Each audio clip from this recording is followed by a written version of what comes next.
Bonjour à tous. Pour le podcast d'aujourd'hui, nous sommes ravis d'accueillir Augustin de Cointet, directeur du Bassin des Lumières, un lieu unique au monde dans lequel histoire et modernité se mélangent de la plus belle des manières. Il vient nous raconter la naissance de ce lieu extraordinaire. Je suis Augustin de Cointet, je suis le directeur des Bassins des Lumières à Bordeaux. Les Bassins de Lumière sont un nouveau site tout à fait particulier qui est niché dans la base sous-marine de Bordeaux, dans 4 alvéoles de cette base-là. La base sous-marine de Bordeaux fait partie de ces 5 grandes bases qui ont été construites par les Allemands pendant la Deuxième Guerre mondiale sur le littoral atlantique pour abriter leurs sous-marins. On avait à Brest, à Saint-Nazaire, à La Rochelle, etc. Et il y a celle de Bordeaux auquel on ne pense pas spontanément puisqu'on était assez éloigné des côtes de l'Atlantique. Mais ces sous-marins étaient à l'abri pour aller faire des grandes missions lointaines dans l'océan Indien. C'est donc un lieu assez terrible au départ par sa mission guerrière et puis par la construction qui a été très douloureuse et qui a coûté de nombreuses vies humaines. Et puis le lieu est un espèce de monstre de béton assez extraordinaire. C'est 15 mètres sous plafond quand on est à l'intérieur. C'est des bassins de plus de 100 mètres de long et 40 mètres de large. Donc c'est très très impressionnant d'être là-dedans. Et pourtant, on a réussi, et je crois avec beaucoup de grâce, d'apporter quelque chose de tout à fait nouveau dans cet endroit-là et d'y faire naître une sorte de magie. Et comment fait-on ça? Eh bien, on projette des images à l'intérieur de cette base sous-marine sur les murs, mais à un tel point que quand vous marchez à l'intérieur de la base sous-marine et des bassins de lumière, vous avez toute l'image qui est autour de vous. C'est-à-dire qu'il n'y a pas un pan de mur, un pan de sol sur lequel il n'y a pas de projection d'image, et du coup vous avez l'impression d'être complètement en apesanteur. Et vous êtes en apesanteur non pas simplement dans un lieu éclairé, mais dans un lieu éclairé par des œuvres d'art, puisque nous projetons chaque année une exposition, ou même 2 expositions particulières, sur un des grands maîtres de l'histoire de l'art. Cette année, c'est une exposition sur Gustav Klimt, où les toiles de Klimt sont mises en lumière, mises en mouvement, mises en espace à l'intérieur de cette base sous-marine. Et cette création, qui a été faite par un réalisateur italien qui s'appelle Gianfranco Iannuzzi, prend tout son mouvement à l'intérieur de ce lieu particulier. Et du coup, vous vous retrouvez immergé entre 2 peintures d'or, entre le sourire envoûtant des femmes qu'a peint Klimt, et au sein d'une ambiance complètement de rêve. C'est très très onirique, effectivement, de se promener là-dedans. Vous avez une deuxième exposition sur Paul Klee, qui est beaucoup plus scénographique, qui marche très bien avec la musique et qui vous amène dans le monde enchanté, celui de la flûte enchantée qui accompagne les peintures de Klee, mais de manière générale dans un monde assez rêvé où vous évoluez sur des passerelles dans 3000 mètres carrés autour duquel est projeté de l'image et du son.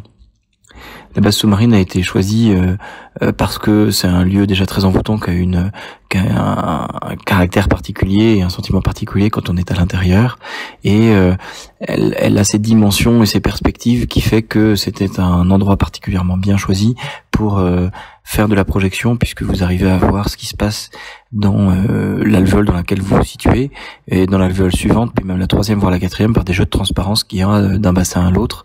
Et donc c'était quelque chose d'assez extraordinaire, une expérience assez forte.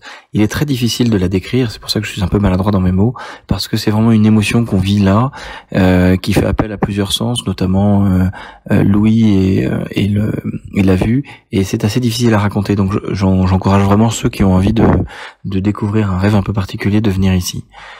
Le lieu est visitable tous les jours, sans exception, toute l'année, et vous pouvez venir quand vous voulez, en réservant vos billets, soit directement sur le site internet, même en vous adressant au concierge de l'Intercontinental de Bordeaux, et venez ici. Le parcours de visite est libre, c'est-à-dire que vous venez à 1 heure de votre réservation, de votre choix, mais après on vous laisse rêver autant de temps que vous le souhaitez, donc vous pouvez rester 1 heure, 2 heures, 3 heures.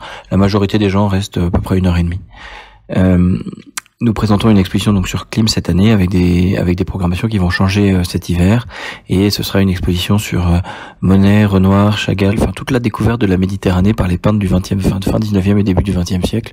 On voit 16 à 17 peintres différents qui peignent la mer Méditerranée avec ce jeu de couleurs, ce jeu de sentiments tout à fait particulier.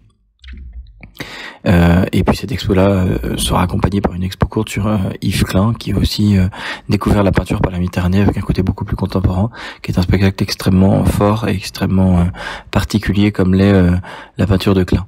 Et cette expo-là durera elle aussi 1 an jusqu'à l'expo suivante, et ainsi de suite.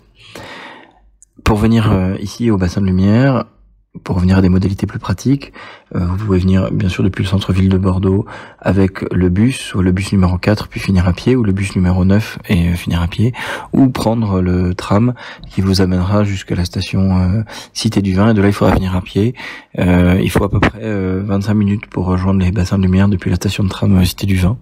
Maintenant les quais sont de plus en plus aménagés, ça devient un endroit où il y a encore un petit peu de travaux, mais on voit une ville qui change et qui évolue, et le parcours est devenu très agréable.